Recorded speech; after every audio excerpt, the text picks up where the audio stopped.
meu querido e a minha querida, tudo bem? Professor Adriano na área! E não estou sozinho, como sempre, aqui comigo, junto com vocês. Ó quem tá aqui. Salve, Natan! Belezinha, meu querido? Boa, hein? E aí, meus queridos, como é que vocês estão, hein? Vamos lá para mais uma aula nossa? Bora lá? E aí, vamos ver os objetivos? O que nós falaremos hoje? Nós iremos utilizar, ao produzir o texto, conhecimentos linguísticos e gramaticais, ortografia, regências e concordâncias nominal e verbal, modos e tempos verbais, pontuação, etc. Tanto para escrita coerente como para cumprir as exigências da norma padrão. É isso aí, moçadinha. Então esse é o nosso objetivo, ou os nossos objetivos que nós iremos alcançar, iremos atingir ao final da nossa aula de hoje. Agora, um bate-papo contigo. Vem cá, vamos bater um papo nós aqui, hein? Tete a tete. Quem será que veio antes? Já imaginou nisso? É a fala ou a escrita? O que será que primeiro surge na humanidade? Já parou para pensar? Será que a fala e a escrita, né, são os dois lados da mesma moeda? Todas as sociedades que você possa imaginar têm escrita? Pare e pense um pouquinho aí, hein? Pensou? Já conseguiu lembrar alguma sociedade, algum local que não tenha escrita na modernidade? Não conseguiu? Vamos falar sobre isso. Segura aí então um pouco. Vamos ver isso, fala e escrita, né? Vamos pensar, vamos pegar lá um bebê, né? Uma criança lá. O que ela aprende primeiro? Será que ela aprende primeiro a falar ou a escrever? Boa, né? Começou a pensar agora. Então, o que será que vem antes? Fala ou escrita? O que surgiu na humanidade? Vai pensando aí. Vamos ler aqui, então, para ajudar a pensar um pouquinho, um texto, né? Uma música, a letra de uma música de Arnaldo Antunes, chamada O Silêncio. Vem aqui, acompanhem lá. Antes de existir o computador, existia a TV. Antes de existir a TV, existia a luz elétrica. Antes de existir a luz elétrica, existia a bicicleta. Antes de existir a bicicleta, existia a enciclopédia. Antes de existir a enciclopédia, existia o alfabeto. Antes de existir o alfabeto, existia a voz. Antes de existir a voz, existia o silêncio. O silêncio. Então, nós temos aqui essa letra, né, do Arnaldo Antunes, que é muito linda. A música O Silêncio. Percebe que ela vai fazendo um retorno de tudo que nós temos, a tecnologia, do computador até o silêncio. Mais nada. E ele vai fazendo essa gradação. Então vejam, todos os povos do mundo, todos, indiferente de qualquer localização que esteja geográfica, todos eles possuem a fala, né? Todos eles possuem uma linguagem oral. Como está dizendo ali então o Arnaldo Antunes, antes do alfabeto existia a voz. Dessa maneira, moçada, a gente pode chegar a uma seguinte conclusão, né? O que vem antes, a fala ou a escrita? É a fala. Então a nossa sociedade, o ser humano em geral, ele começou a falar muito antes de escrever. Então a fala é algo natural a todo ser humano. Já a escrita é algo artificial, ela é criada, ela é desenvolvida com o passar dos anos. Vou dar um exemplo para ser muito concreto para nós aqui. Vamos pegar o Brasil? Vamos pensar no Brasil. No Brasil nós temos a história oficial, né, lá em 1500, 22 de abril de 1500, chega uma esquadra capitaneada por Pedro Álvares Cabral, e nessa esquadra vem um carinha chamado Pero Vaz de Caminha. Esse Pero Vaz de Caminha era o escriba, ou seja, a pessoa responsável por escrever, que era oficial dentro dessa embarcação. E ele escreve uma carta ao El Rei Dom João. Não lembro se foi Dom João. E ele vai contar o quê?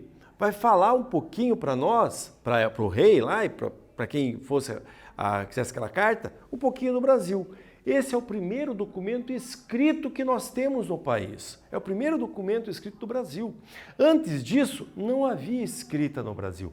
Os povos indígenas que aqui moravam, os verdadeiros habitantes brasileiros, eles não tinham a escrita, apenas a fala. Então, se vocês perceberem, forem buscar uma história antes da chegada dos portugueses aqui, lá em 1500, a gente vai conhecer apenas a história que era oralizada, que foi registrada anos e anos mais tarde. Então, para você ter uma noção, a nossa sociedade brasileira, indígenas, os indígenas que aqui estavam, não tinham a escrita. Então, eram comunidades ágrafas, né? Então, aqui ocorria no Brasil. Hoje, é óbvio, já há uma evolução e conhecemos outras sociedades que também tiveram características muito parecidas com a nossa, mas hoje já tem, as comunidades de maneira geral, possuem uma escrita. Então a escrita ela surge há pouco mais de 5.000 anos, é mais ou menos isso. Então a escrita começa a surgir. E a fala e a escrita, nós vamos registrar o quê?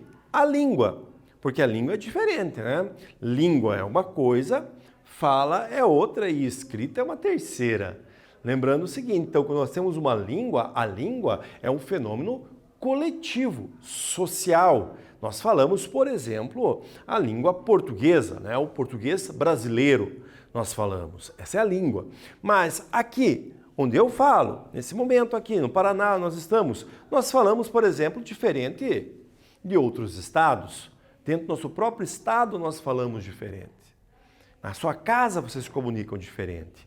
Então, isto é a fala. A fala é um fenômeno individualizado, enquanto a língua é um fenômeno social, coletivo. Então, nós temos essa situação. Por isso que te fala que ela é realizada de diversas formas, de acordo com a idade, de acordo com a região, de acordo com o período em que nós estamos. Se nós buscarmos, lembra aquela carta que eu falei lá de 1500? E compararmos com a língua que nós temos hoje, vocês vão perceber que há uma diferença, pouca, mas há. E se voltarmos mais atrás ainda, vamos voltar lá nos séculos 12, 13, a gente vai ter lá, no meio da Idade Média, nós vamos ter em Portugal as cantigas de amigo, as cantigas de amor, que vão ter completamente outra maneira de serem faladas. Perceberam? Muda com o tempo a nossa língua. Então, a fala, ela vai alterar e vai seguir esse fenômeno social. A escrita, ela vai fazer o quê? Vai buscar, vai eleger alguns signos. Pô, professor, falou em signo? Como assim? Eu sou Capricórnio, eu sou Áries. Não tem nada desse signo. Quando nós falamos em signos, nós falamos em símbolos. Imagine o seguinte, vamos pegar aqui a cor num sinaleiro, né? A cor vermelha significa pare, mas alguém elaborou isso em algum momento na história da humanidade que falou que o vermelho é pare, né? Mas poderia ser azul, poderia ser amarelo, poderia ser verde.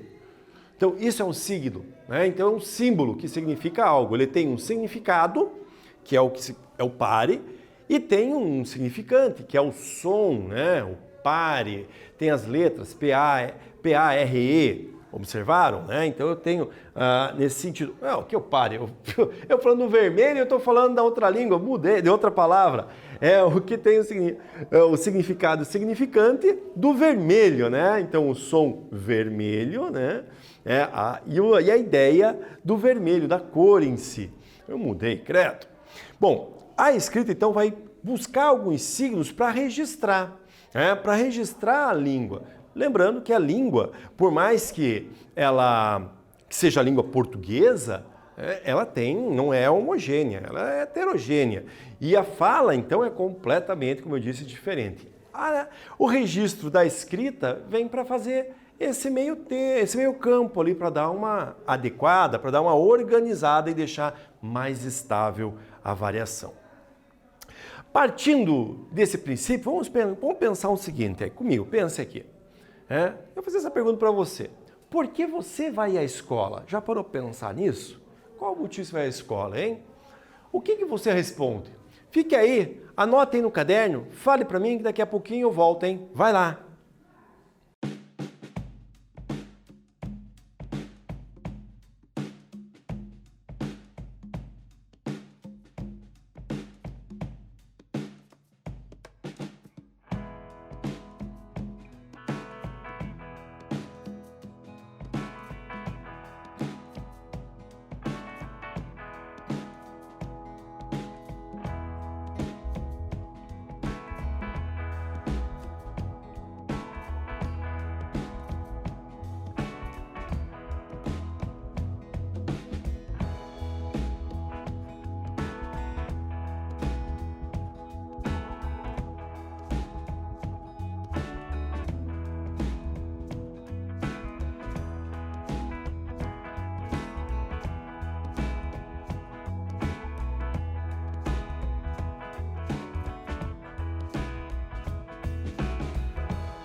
E aí, meu querido, e aí, minha querida, vamos resolver aqui? O que vocês responderam, hein?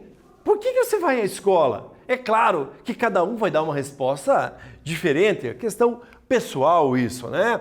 Poderia falar que eu vou aprender a ler, a escrever, né? Para fazer contas, para melhorar na vida, para eu aprender algo para ter uma profissão. Enfim, as respostas são inúmeras, né? São inúmeras as respostas que nós temos para responder isso, né? Do porquê ir à escola. Mas se você respondeu especificamente que vai para a escola para aprender a falar direito, já pararam de pensar nisso? Eu vou lá para aprender a falar direito. Você se expressou meio equivocado, né? Porque a escola não tem essa função de falar direito. Por quê?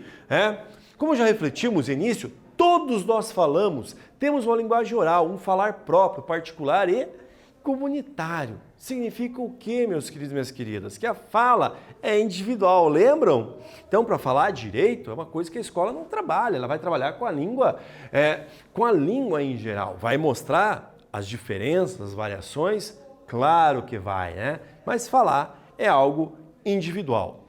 Vamos observar aqui, olha. Leia a tirinha. Macaxeira, mandioca, aipim, são nomes diferentes para a mesma planta. Esse toco aí, ploct. E olha só, o Armandinho sempre aparecendo aqui pra gente, né? Esse Armandinho é show de bola. Mas observem que macaxeira, mandioca, aipim são 3 palavras completamente distintas uma das outras. Não tem nada parecido entre elas. Mas o que acontece? Elas designam o mesmo ser, elas designam a mesma planta, né? O mesmo conteúdo. Então, perceberam como a língua, os falares, a língua ela se expressa de maneira diversa? Quando se trata de fala, então devemos pensar em situações de comunicação, como nós vimos a tirinha.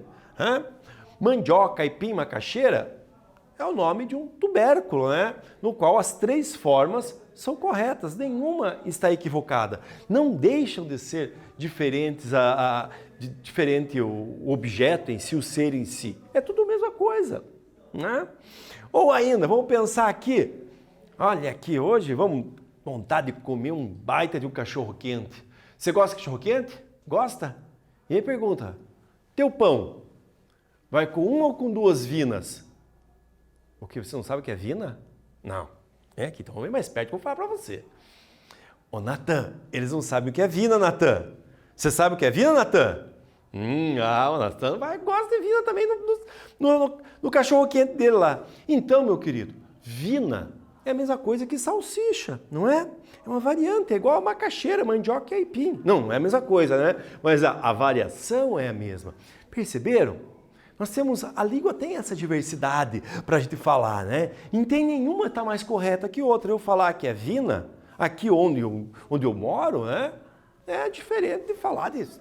Sei lá, se eu for lá para o Maranhão, por exemplo, e pedir um cachorro quente com 2 vinas, ele vai me olhar e vai ficar no mínimo com uma cara assim de, 2 o quê?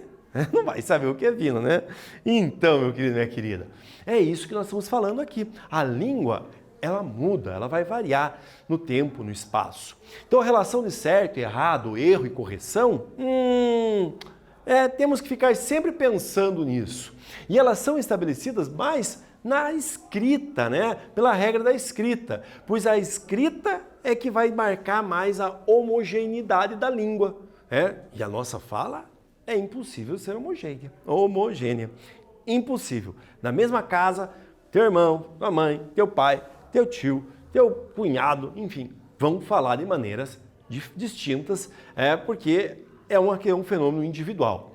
E mesmo assim, há limites, pois a língua correta, ela é artificial, né? E daí vem a chamada gramática normativa, gramática tradicional, que vai dizer como nós temos que falar, como nós temos que escrever. Ela é a mais artificial, né? Porque a natural é aquela que te fala no dia a dia, né? Então, assim, daí lembramos as regras do quê? Da concordância, né? Uso dos S's quando estamos em situação de comunicação mais formais, ou seja, menos espontâneas. Quando a gente fala em formal e informal, é isso. A formal é menos espontânea. A informal é aquela que você está fazendo um papo, com teu colega, com sua amiga, né?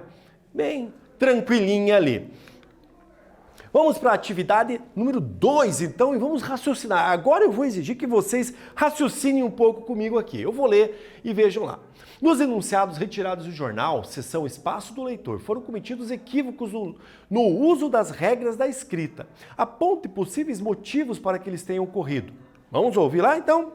Vereador responde a eleitor sobre o projeto que propõe a proibição de marcas de governos em Caxias, ambulantes nos ônibus. Gostaria de saber se a Prefeitura de Caxias do Sul e a Visate estão cientes da quantidade abusiva de vendedores ambulantes e pedintes nos ônibus de transporte coletivo da cidade. Observaram ali, então, ó, já está destacado ali, né? Projeto que propõe estão cientes. Vamos pensar quais os motivos será que levaram esses equívocos na escrita. Fiquem aí, eu fico aqui e já volto, hein? Vai lá!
E aí, meu querido, e aí, minha querida? Terminaram? Belezinha? Vamos corrigir então lá?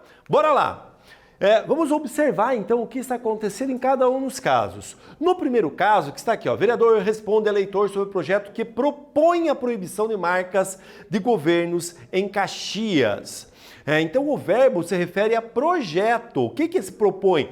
Projeto. Então deve ser usado no singular, ali está no plural. O projeto propõe. Então o equívoco ocorreu muito provavelmente devido à presença do complemento nominal de marcas de governo, né? Então ele pensa nesse sentido lá. Propõe a proibição de marcas de governos. Provavelmente é por isso que alterou o propõe ali do singular, que deveria ser, e foi lá para o plural. Esse é um equívoco, né? Vamos ver o segundo. Por que será que aconteceu o segundo equívoco? Veja lá então, continuando lá. Gostaria de saber se a Prefeitura de Caxias do Sul e a Visate estão cientes. Aí dá para perceber, né? Estão cientes. Mas vamos observar então, né? Aqui o que está acontecendo, né? O sujeito do verbo estar, ele é composto, né? A Prefeitura de Caxias do Sul e a Visate. Então, temos dois seres. Estão. Obviamente tem a concordância aí, então a Prefeitura e a Visate estão. Ok, mas agora, cadê aqui? O ciente, que é o adjetivo, ou seja, dentro da função dele, ele é chamado de predicativo, né? O que acontece? Não está concordando, está diferente. Ele está no singular quando deveria concordar com o plural, concordar com o substantivo. Estão cientes aqui que nós temos nessa situação aqui, né? Bom, então vocês perceberam como que ocorre, né, as possibilidades ali, né, os motivos dos equívocos aqui. Provavelmente, né, ele não, por estar longe, não fez essa referência adequadamente. Bora lá continuar então?